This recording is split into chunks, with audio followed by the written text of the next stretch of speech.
saya ingin yang meneruskan isu tadi, ialah saya ingin cadangkan supaya Bazaria Distri Petaling yang telah ditawarkan dengan cantik itu, DPKL boleh membukanya untuk penduduk dan peniaga di sana untuk meletakkan kereta di sana dan jangan rosakkannya.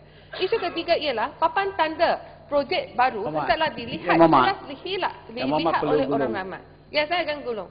Tuan-tuan pengerusi, saya mencadangkan sebelum DBKL menjalankan apa-apa projek di sesuatu tempat seperti pengutipan wang ke letak kereta ataupun projek pembangunan baru, ia harus mendapat persetujuan daripada persatuan penduduk ataupun penduduk di persekitaran.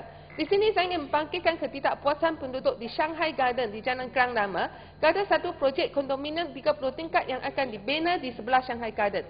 Walaupun papan tanda yang memberitahu orang ramai tentang projek itu telah pun ditekakkan, tetapi ia ditekakkan di tempat yang amat sukar dilihat dan diperhatikan oleh orang ramai, saya berharap Jabatan Perancangan DBKL boleh mengenakan syarat yang jelas dan ketat kepada papan tanda pemberitahuan projek seperti ini. Isu keempat, bahagian penilaian hartanah, itu Commission of Building di DBKL, saya rasa ada amat kekurangan kaki tangan. Kerana di DBKL, di Kuala Lumpur ada begitu banyak rumah pangsa puri yang ada masalah, yang mana perlu campur tangan daripada bahagian penilaian hartanah, Commission of Building. Tapi saya telah cuba membuat appointment dengan bahagian itu.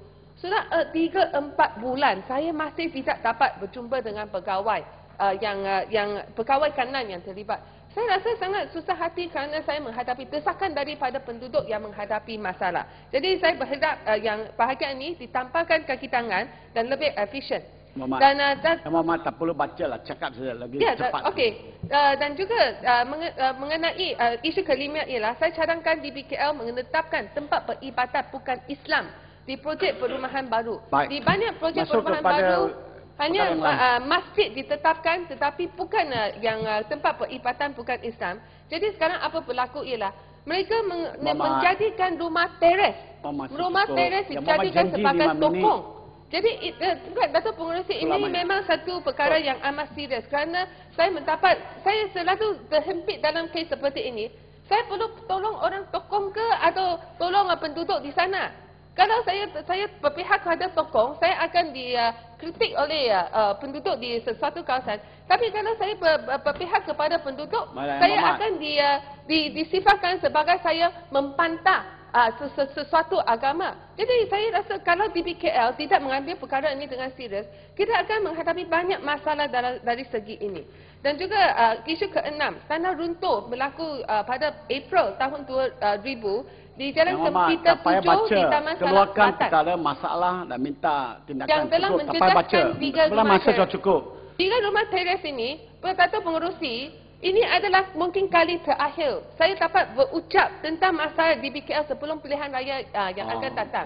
Jadi saya rasa kesemua ini adalah isu penting bagi rakyat. Dan Datuk Pengerusi, kami adalah wakil rakyat dari wilayah persekutuan. Saya mohonlah bagi kami sedikit ruang untuk membangkitkan isu-isu yang terlibat di kawasan parlimen kami. Datuk Pengerusi, saya hanya minta... Dengar dulu.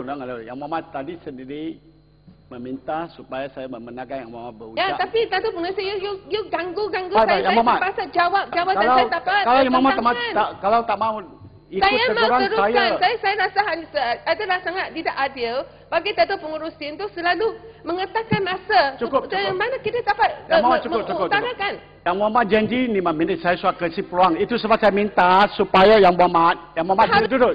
Yang Muhammad duduk. Yang Muhammad duduk. Duduk keluar. Cukup. Menteri jawab. Yang Muhammad.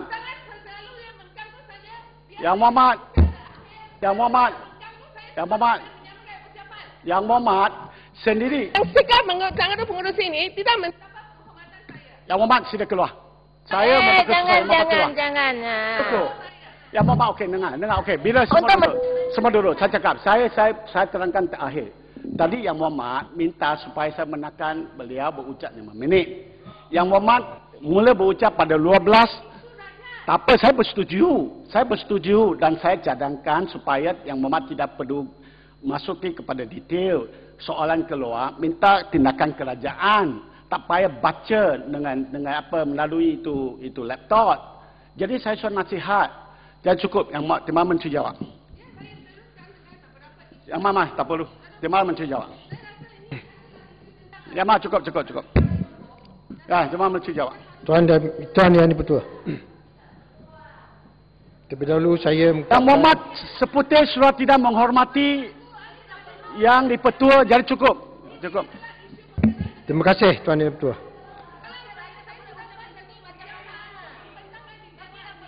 Cukup.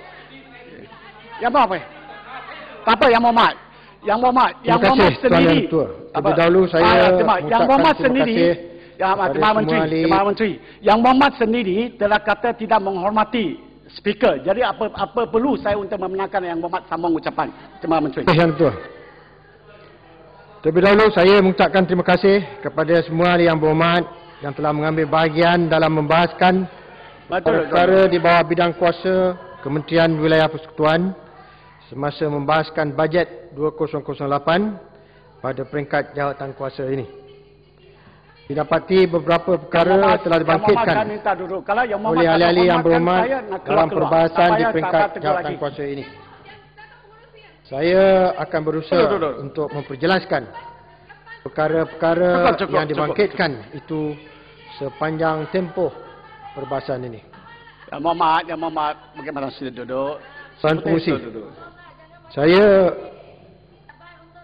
ingin menyentuh isu yang dibangkitkan oleh Yang Berhormat bagi Bukit Bintang. Yang mana ingin mengetahui berkaitan dengan kedudukan terkini berkaitan dengan projek Plaza Rakyat.